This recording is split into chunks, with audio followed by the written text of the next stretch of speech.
Pada 10 Agustus, Taiwan bertambah 3 kasus COVID-19 yang terkonsentrasi di New Taipei. Selain itu juga terdapat 5 kasus impor dan 1 orang meninggal dunia. Terdapat 3 kasus independen yang terdiagnosis di distrik Yonghe, kota New Taipei dalam 2 minggu terakhir. Meskipun ketiga kasus ini tidak saling berkaitan, pemerintah tidak berani gegabah dan segera mengatur screening cepat serta tes PCR selama 3 hari di pusat kegiatan Ren'ai dan mengimbau warga setempat untuk melakukan tes ke lokasi terdekat.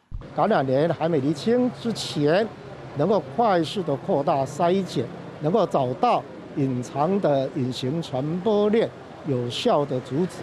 Wali Kota Hou Youyi juga menyerukan meskipun jumlah kasus tidak banyak, tetapi tetap harus menemukan sumber penularan tersembunyi. Masyarakat dapat datang ke pos screening jika terdapat keraguan. JJJ juga mengumumkan waspada epidemi domestik level 2 diperpanjang hingga 23 Agustus. Minimarket dapat menjual makanan matang seperti teh telur dan oden dengan syarat di bawah layanan staf toko.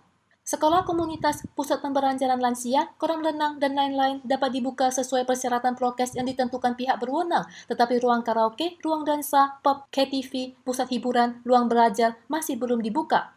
Selain itu, vaksinasi umum gelombang kelima akan dibuka pada Rabu 11 Agustus. Saat ini, stok AZ dan Moderna sudah menipis, tetapi masih ada sebanyak 3,97 juta orang yang memilih vaksin Moderna. Sebagian penerima vaksin Moderna dosis pertama khawatir tidak akan mendapatkan dosis kedua.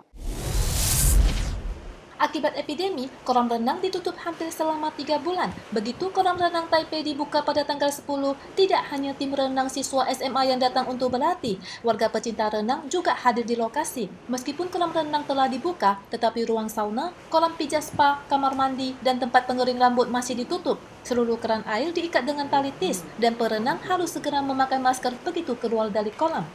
Dalam penerapan pencegahan epidemi, kolam renang didesinfeksi setiap 1 hingga 2 jam. Selain itu juga tersedia 2 pancuran khusus untuk pembersihan sebelum memasuki kolam. Pada hari pertama pembukaan kolam renang, pelaku usaha mengatakan jumlah pengunjung berkurang setengah dibanding sebelum pandemi. Selain menerapkan prokes, pelaku usaha akan membuat promosi untuk menarik pelanggan. Hujan lebat berhari-hari menyebabkan bencana di daerah pegunungan di selatan Taiwan. Akses jalan di perkampungan Palidrayan di Santimen, Pingtung ambruk dan muncul patahan setinggi 2 lantai yang menyebabkan lebih 30 warga terjebak di gunung selama 4 hari. Melihat cuaca membaik, pemuda dari perkampungan memikul keranjang sambil memanjat tebing untuk mendistribusikan kebutuhan pokok.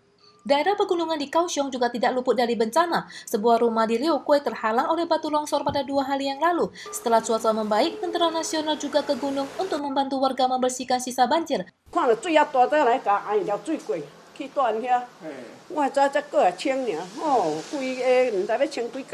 Selain itu, berhubung jembatan Minbakyu di distrik Haoyuan ambruk, 2 helikopter Black Hawk dikerahkan untuk mendistribusikan 950 kg kebutuhan pokok dan membawa 3 pasien beserta 2 anggota keluarga untuk berobat ke bawah gunung.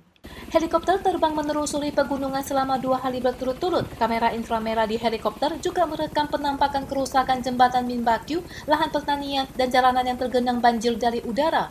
Statistik pemerintah kota Kaohsiung menunjukkan hujan deras kali ini merupakan curah hujan terbesar di Kaohsiung setelah Taifun Morakot pada tahun 2009 silam. 94 area potensial longsor yang diawasi mencapai siaga merah dan jumlah orang yang dievakuasi dari pegunungan juga merupakan yang terbanyak dalam beberapa tahun terakhir. Hujan lebat membuat semua hasil panen merosot. Petani yang mengalami kerusakan akibat bencana alam dapat mengajukan subsidi bencana sesuai yang diumumkan pemerintah. Jika Pemda setempat menilai kerugian pertanian melebihi 20%, setiap sekitar 1.000 meter persegi lahan akan menerima subsidi 7.500 dolar Taiwan. Untuk lahan 2 hektar dapat menerima subsidi lebih dari 40.000 dolar Taiwan. 从今天开始到8月19日10天内，都可以来公所提出申请。 Dinas Pertanian Kabupaten Yunlin menyatakan bahwa lahan perkebunan suku Labu-Labuan mengalami kerusakan parah, termasuk 70 hektar mas meron, 94 hektar semangka, sayur-sayuran, dan kacang tanah. Kerugian pertanian Kabupaten Yunlin melebihi 50 juta dolar Taiwan, dan fluktuasi harga sayur daun yang tidak stabil mungkin akan menyebabkan harga sayur meroket dalam waktu dekat.